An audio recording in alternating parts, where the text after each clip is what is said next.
On Lena Land, a YouTube channel of for about poetry and stories, we see where words can take us. It's a journey through layers of meaning, rabbit holes of emotion, anthills of thoughts, all couched in words. It's only words. Words are all you need.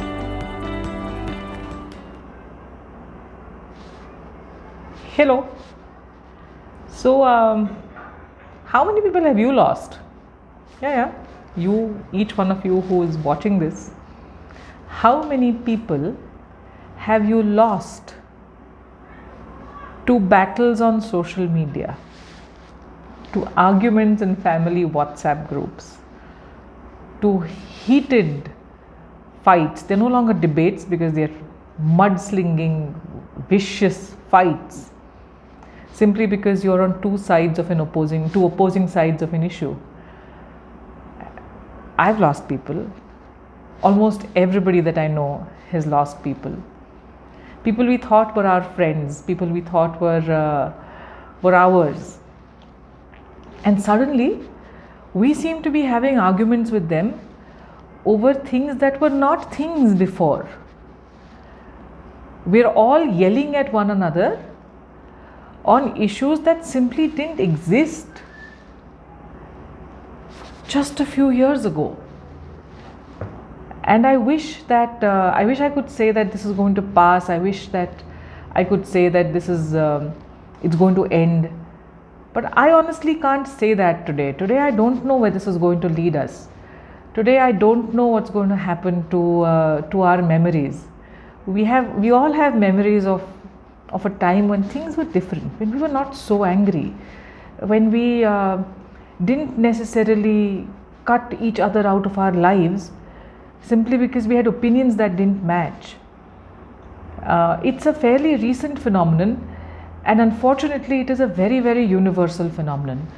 We're all finding ourselves on opposing sides of issues that are not our issues, of fights that are not our fights. Somebody is making us very angry, and today we're not talking about who is making us angry and why they're dealing in anger and why anger and hatred and rage has become currency in the world, because that's not what we do in Lena Land. That's not something I'm interested in. I think all of us know exactly why it happens, but I am talking about individual relationships and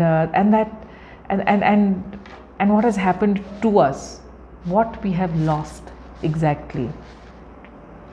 So that's why today we're looking at poem number 3 from Wild Things. It's called Barbed Wire Musings.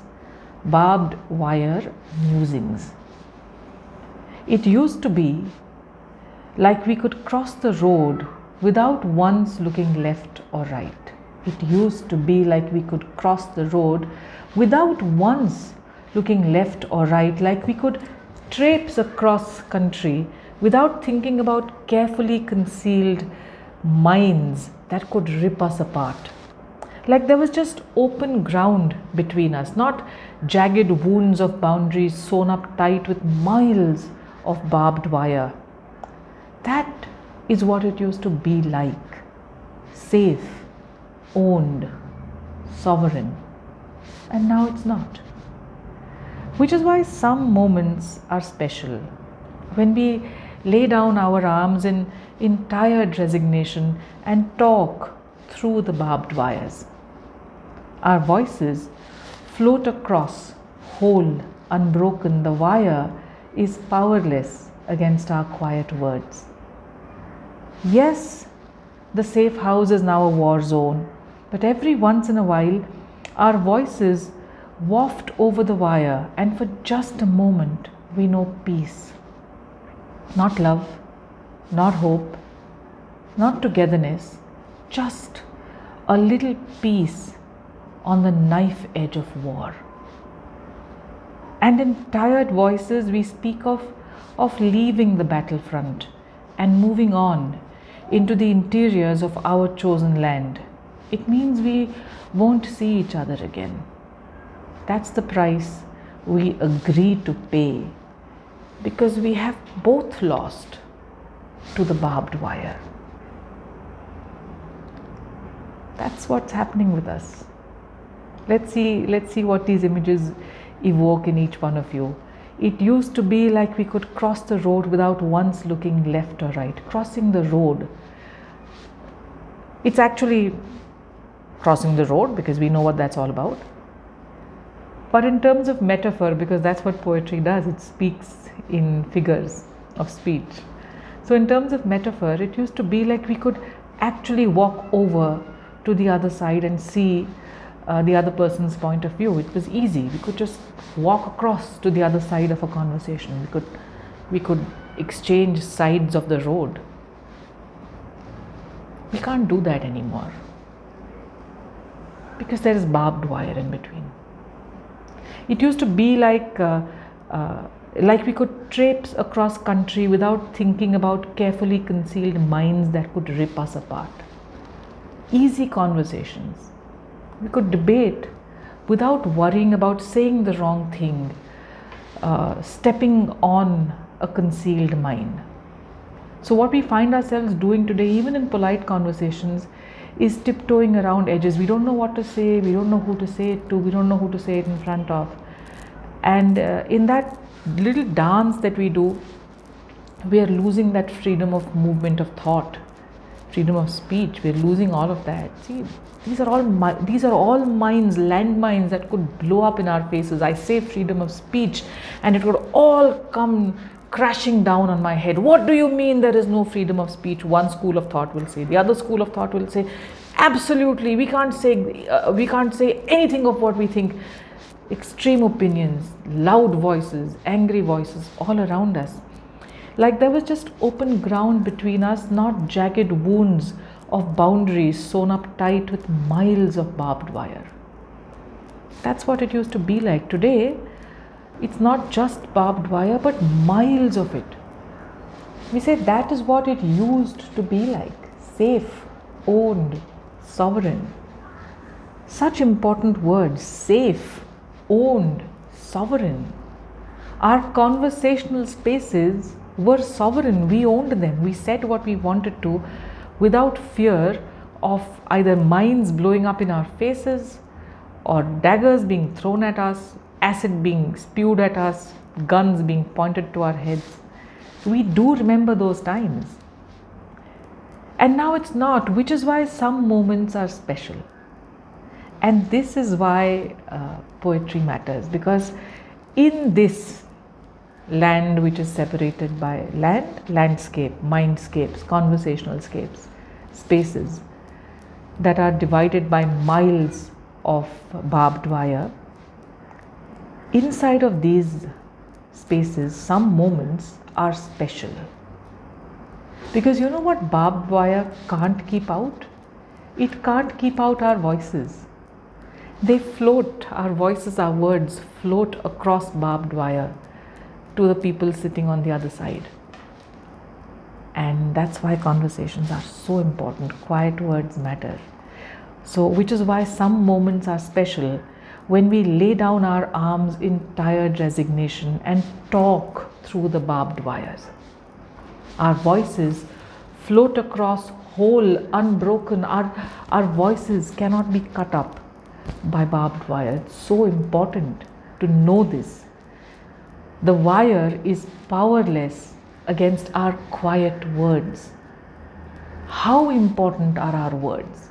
How important that we find them.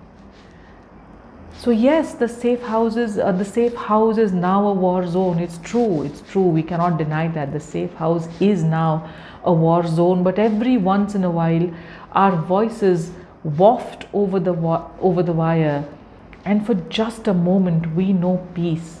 We recognize the human being standing across us on the other side of the barbed wire. Our voice finds that person's ears. Their voices find our ears. And for just a moment, we know peace. Imagine yourself standing in that terrifying war zone, opposed to one another, two different sides of the barbed wire. And your voice reaches one another. In that moment, we know peace, not love, not hope, not togetherness, because that barbed wire is there. It's there, it's not gone anywhere. So in those moments when we're not yet finding love, hope, togetherness, it's just a little piece on the knife edge of war. And in tired voices, we speak of leaving the battlefront. We don't fight. The other tragedies, we don't fight forever. That's how we lose people.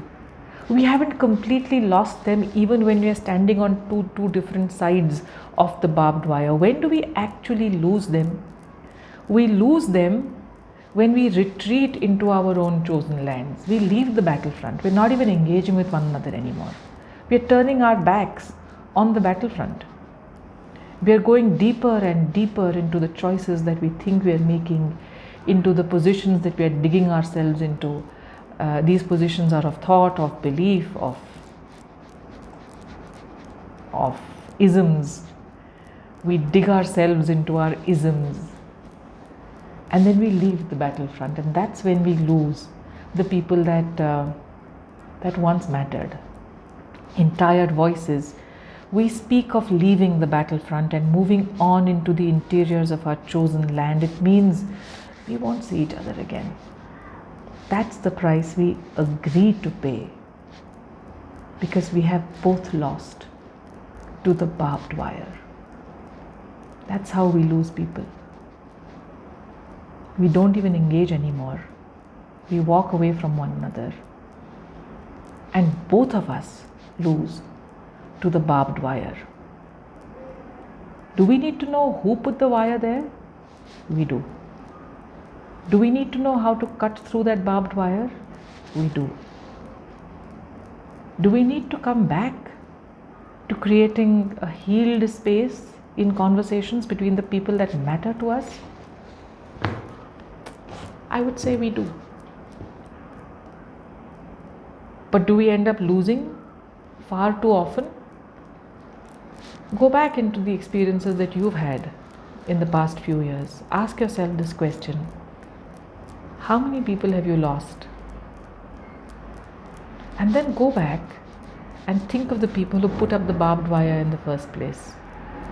I don't know how we can forgive them. I really don't. Hey there people, if you've enjoyed this word work, feel free to like, share and subscribe. Remember, you are always welcome on Lena Land.